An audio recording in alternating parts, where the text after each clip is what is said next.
Hello and welcome to the channel. The Labour Party LP has responded to the Department of State Service (DSS) over recent intelligence reports that some politicians are, with the use of constant demonstrations, trying to disrupt President-elect Bola Tinubu's swearing in on May 29. Let's hear what was said, but first, subscribe, like, share, and comment. Thank you. Interim government. Nigerians won't be intimidated into submission. Labour Party replies DSS. The Labour Party has said it was confident that Nigerians wouldn't be intimidated into abandoning their legitimate legal right to seek judicial redress to reclaim their mandate, which was freely given to the LP presidential candidate Peter Obi, but which was brazenly stolen. Chief spokesperson of the Labour Party, Dr. Yunusa Tanko, said this in response to an alarm raised by the Department of State Services in Abuja yesterday. The DSS alleged that some politicians were plotting to derail democracy through demonstrations and obtaining frivolous court injunctions to stop the inauguration of the president-elect Asiwaju Bola Ahmed Tinubu. Yunusa said, "We are certain that Nigerians who want to take back their country will not be intimidated or blackmailed into abandoning a legitimate cause. As a party, we have submitted ourselves to pursuing the course of justice through constitutional means. It will not serve if the interest of democracy collapses in Nigeria. We will like to ask, where was the DSS when our members and other Nigerians were being attacked, maimed and killed, especially in Lagos? Where was the DSS when MC Oluomo and his ilk were engaged in ethnic profiling and violence against Nigerians of a certain ethnic nationality over their democratic choices? We needed the DSS to step up its game then, but it failed. If it had done what it was supposed to, our nation would have been better for it. Now that Nigerians have decided to follow laid-down democratic procedures of drawing attention to injustice, warnings and threats are being issued. The DSS ought to have issued these warnings from the beginning to show Nigerians that this country belongs to all of us and not the personal fiefdom of an individual or a group. We urge the DSS to send these words of caution to those bigots who are pushing this country to the brink of disaster with their utterances and violent conduct against other peace-loving Nigerians who do not subscribe to their political views or speak their language." In related development, National Coordinator of Southwest Agenda for Asiwaju Swaga Dayo Adeyeye has said Nigerians who love democracy will resist an interim government ahead of the May 29 inauguration. The former Ekiti senator also knocked Bishop Feye Daniels for saying Peter Obi will be sworn in instead of President-elect Bola Tinubu.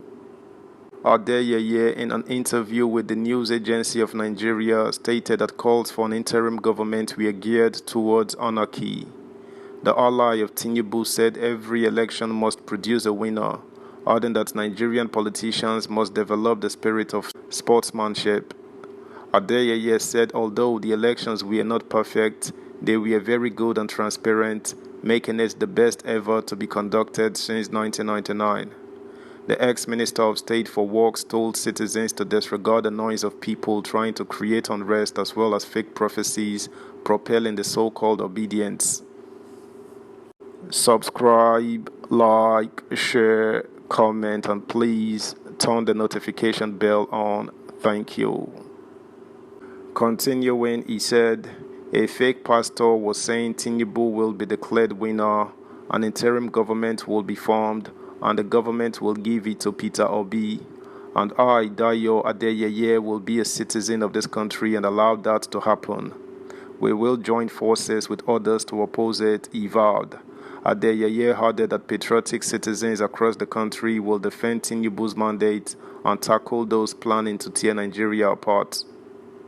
Also, A shifting of the Rolling Hall Progressives Congress APC, Femi Fani-Kayode has urged the Department of State Services DSS to arrest the presidential candidates of the People's Democratic Party PDP, Atiku Abubakar, and his Labour Party LP counterpart, Peter Obi, over alleged call for an interim government instead of handing over power to the democratically elected president on May 29th.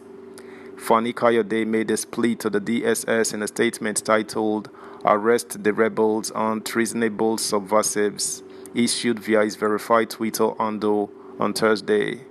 Recall that DSS had earlier raised the alarm over an ongoing plot by some key political players in the country to install an interim government. The spokesman for the DSS, Dr. Peter Afunanya, revealed the step-by-step ways key political players are planning to effect their plans in a statement made available to Vanguard. According to him, the planners in their many meetings have weighed various options which include sponsoring endless violent mass protests in major cities to warrant a declaration of state of emergency. Again, the service said they are planning to obtain frivolous court injunctions to forestall the inauguration of new executive administrations and legislative houses at the federal and state levels. But Fani Kayode described the calls for an interim government by members of the opposition as outrageous, subversive, and dangerous, adding that but they are also acts of treason, rebellion, and insurrection. We have warned about these sinister plots and plans for months and well before the presidential elections, but no one took us seriously, and it was to no avail. Now the signs are obvious and ominous, and it is clear that there is something evil afoot. It is heartwarming and encouraging that the DSS, as alive to their duties as ever, finally issued a statement yesterday in which they vindicated us. This is vital in order for us to protect and save our democracy from those that seek to truncate it and establish an unconstitutional form of government in its stead. It is incumbent upon us all as Democrats to speak out in support of the DSS and to help them thwart the evil plans of the unscrupulous conspirators, dangerous plotters, unpatriotic elements, and fascistic forces that want to topple our government and abort the democratic process. Those of us that are politicians and that still believe in democracy must stop being lazy, cowardly, undiscerning, insensitive, and complacent in the face of this challenge. We must appreciate the fact that there is a major play going on in the background and it is not yet Uhuru. That's the news, guys. Thanks for listening. Until next time, bye.